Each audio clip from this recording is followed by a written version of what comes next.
Hello friends, இன்னைக்கு எங்கள் வீட்டில் புரட்டாசி தளிகை. அதுக்கு எல்லாமே ப்ரிப்பேர் பண்ணி வச்சுட்டா எவ்வளோ ஒரு 1.5 hours எல்லா ஐட்டமும் பண்ணலாம் அப்படிங்கிறது தான் நான் உங்களுக்கு காட்ட போகிறேன். இங்கே பாருங்கள், இன்னைக்கு கொண்டக்கடலை சுண்டல் இதை நான் நைட்டே ஊற வச்சுட்டேன். இப்போ நான் வந்து இது பச்சரிசி பொங்கல் செய்ய போகிறேன், சக்கரை பொங்கல். அதுக்கு பச்சரிசி ஒரு 100 கிராமும் அதோட ஒரு ஸ்பூன் பயத்தம்பருப்பு, ஒரு ஸ்பூன் கடலைப்பருப்பு போட்டு காலையில் 6 மணிக்கு ஊற வச்சேன். இது வந்து நான் நைட்டே ஊற வச்சுட்டேன். அதே மாதிரி உளுந்து வடைக்காக ஊற வச்சிருக்கேன். அப்புறம் உளுந்து பருப்பு வடை, 2 வடை நாங்கள் செய்வோம். மிளகு வடை செய்வோம், உளுந்து வடை நார்மலாக புஷ்ஷுன்னு இருக்கும் இல்லையா, அந்த வடை செய்வோம். பெருமாள் வடையும் உளுந்து வடையும் செய்வோம். அதுக்காக இதை நான் ஊற போட்டு நைட்டு தூக்கி அப்படியே ஃப்ரிட்ஜில் வச்சிட்டேன். எப்போவுமே உளுந்தை வந்து தண்ணி ஊற்றி நல்லா அலம்பிட்டு நான் ஃப்ரிட்ஜில் வச்சுடுவேன். காலையில் எடுத்து அரைக்கிறச்ச நான் மிக்சியில் தான் அரைப்பேன். ஹீட் ஆகாமல் நல்லா புசு புசுன்ட்டு வடை நல்லா டேஸ்ட்டாக இருக்கும். அதே மாதிரி புளி சாதத்துக்காக புளியை ஊற வச்சுருக்கேன். பானகத்துக்கு வெல்லத்தை ஊற வச்சுருக்கேன். தேங்காய் சாதத்துக்கு தேங்காய் ஆல்ரெடி நான் பூவாட்டம் மிக்சியில் போட்டு அரைச்சி வச்சுருக்கேன். தொட்டுக்கிறதுக்கு உருளைக்கிழங்கு செய்ய போகிறேன். அதனால் உருளைக்கிழங்கையும் சுண்டல் வேக வைக்கிறச்ச அதோடையே குக்கரில் போட்டு இதையும் வேக வச்சுருவேன். அப்போ ஈஸியாக இந்த வேலையும் முடிஞ்சிடும். நம்ம வந்து எவ்வளோ ஃபாஸ்ட்டாக செய்கிறோம் அப்படிங்கிறது தான் நமக்கு மெயின். அதுக்கு நம்ம சின்ன சின்ன டிப்ஸை ஃபாலோ பண்ணாவே சீக்கிரமாக நம்ம வேலையை முடிச்சிடலாம். இது எல்லாத்துக்குமே புளி சாதம், லெமன் சாதம் செய்ய போகிறேன். புளி சாதம், லெமன் சாதம், தயிர் சாதத்துக்கு சேர்த்து ஒன்னாப்பில் ஒரு 2 அழகாக அரிசியை நான் ஊற போட்டுட்டேன். அது வந்து குக்கரில் ஊறிட்டுருக்கு. இது பாருங்கள். அதுக்கு தனியாக நான் அரிசியை ஊற வச்சுட்டேன். இப்போ குக்கர்லேருந்து சாதம் முடிஞ்ச உடனே மலமலன்னு தாளிக்க வேண்டியது தான். இப்போ கடாயில் எண்ணெய் விட்டு புளி சாதத்துக்கு முதல்ல நம்ம தாளிச்சுக்கலாம். இது வந்து இந்த பிரிட்ஜு கொதிக்கிறதுக்கு கொஞ்சம் லேட் ஆகும். அதுக்காக இதை ஃபஸ்ட்டு செஞ்சுடுவோம். இதுக்கு தேவையான கடுகு போட்டுக்கோங்க. நான் கொஞ்சம் வேர்க்கடலை போடுறேன், கொஞ்சம் கடலைப்பருப்பு. நம்ம ஏற்கனவே சுண்டல் ஊற வச்சு வேக வச்சுட்டு இருக்கோம், இந்த குக்கரில் வெந்துட்டு. அதுவும் இது கொதிக்க வச்சு அது உப்பு போட்டு வேக வச்சதுனால அதுல இருந்து ஒரு புடி வேணாலும் போட்டுக்கலாம். இந்த புளி கொஜ்ஜை வந்து நம்ம இன்னைக்கு மட்டும் பிரசாதமா யூஸ் பண்ண போறதில்ல, அதுக்கப்புறமும் நம்ம யூஸ் பண்ணுவோம் இல்லையா. அந்த கொஜ்ஜுல சுண்டல் வேர்க்கடெல்லாம் கடிபடுறச்ச ரொம்ப நல்லா இருக்கும். அந்த டேஸ்ட் ரொம்ப டிஃப்ரெண்டா இருக்கும். ட்ரை பண்ணி பாருங்க. இப்போ கருவேப்பிலை போட்டுக்கலாம். இதுக்கு தேவையான காரத்துக்கு காஞ்ச மிளகாய் போடுறேன். நான் ஒரு 7-8 மிளகாய் போடுறேன். அதுக்கப்புறமா தனியாவோட மறுபடியும் காஞ்ச மிளகாய் போட்டு இந்த கோயில் புளியோதரை மாதிரி அந்த டேஸ்ட்டுக்காக நம்ம வறுத்து செய்வோம். அதை நான் காட்டுறேன் எப்படி பண்ணணும்ட்டு அந்த பொடியை. இது கொதிச்சுட்டே இருக்கட்டும், அதுக்குள்ள அந்த பொடியை நம்ம ரெடி பண்ணிக்கலாம். நான் இப்ப இதுக்கு 5 மிளகாய் தான் எடுத்திருக்கேன். அதை நல்லா சின்ன சின்னதா கிள்ளி போடுறேன்.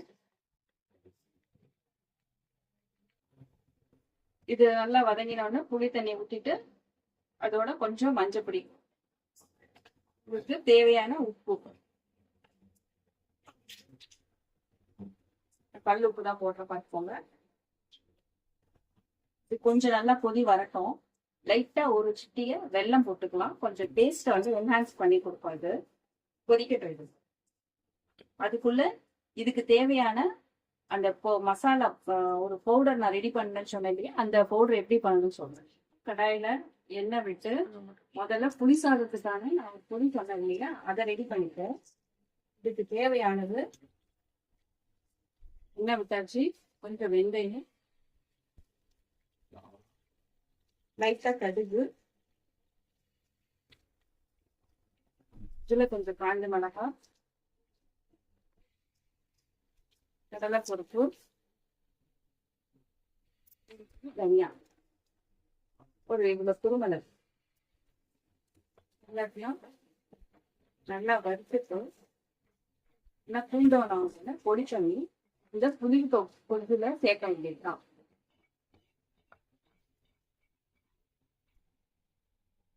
திருப்பியும் அதே கடாயிலேயே 2 ஸ்பூன் எண்ணெய் விட்டு சுண்டல் தாளிக்க போறேன்.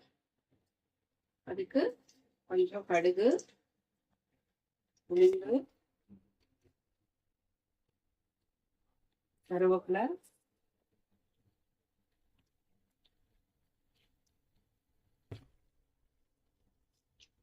இதுக்கு ஒரு 3 காஞ்ச மிளகாய் போடுறாங்க.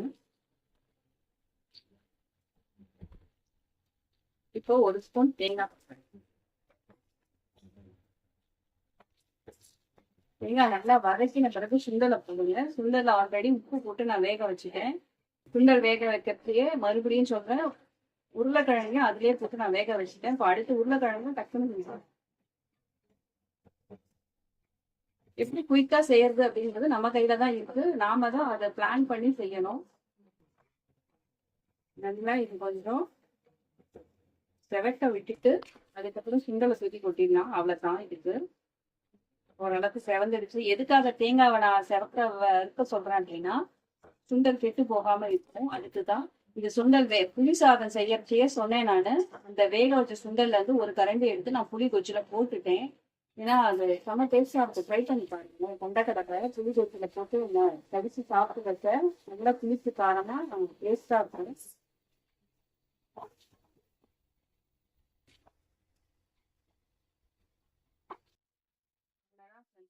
அதே கடாயில 2 ஸ்பூன் எண்ணெய் விட்டுட்டு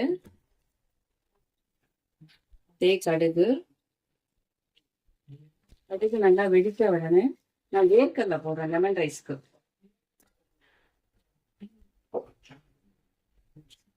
கொஞ்சோண்டு உளுந்து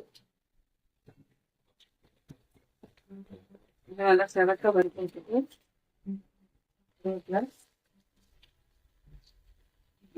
காஞ்ச மிளகாய்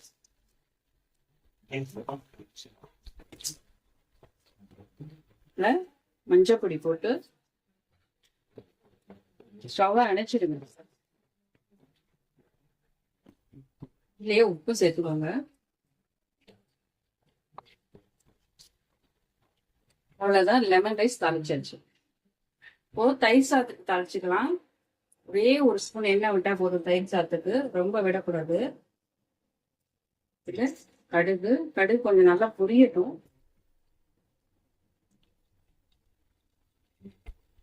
லைட்டா கொடுத்துட்டேன்.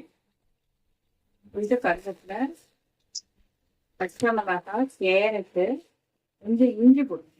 அவ்வளவுதான். ரைட் காய்ச்சிட்டு நல்லா வதக்கிக்கலாம்.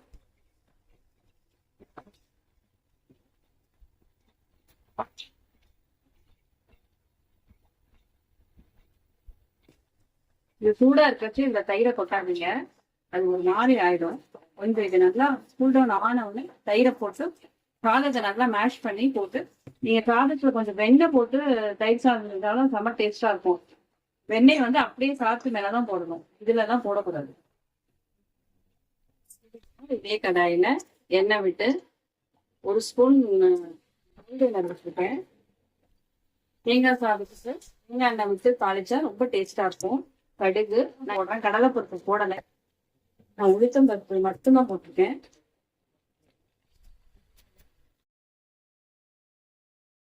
தேவையான காஞ்ச மிளகாய், ஒரு 4 மிளகாய் போடுறேன். தேங்காய் சாதம் கொஞ்சம் இனிக்கும் இல்லையா, அதனால தேங்காய்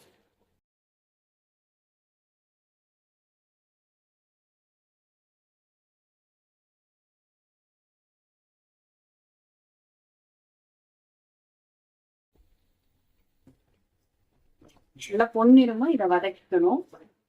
நல்லா வதங்கின பிறகு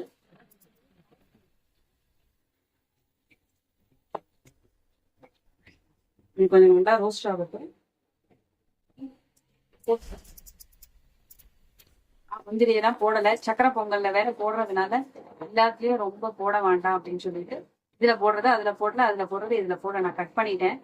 உங்க டேஸ்ட்டுக்கு நீங்க வேணும்னா இதுலயும் முந்திரி போட்டுக்கலாம், அவங்க சௌரியம். ஸ்ரீராம ராம ராமேதி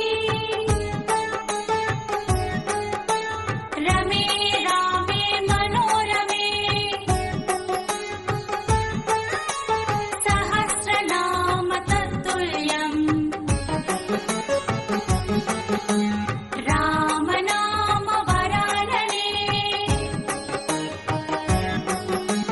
ஸ்ரீராம ராம ராமேதி ஸ்ரீராம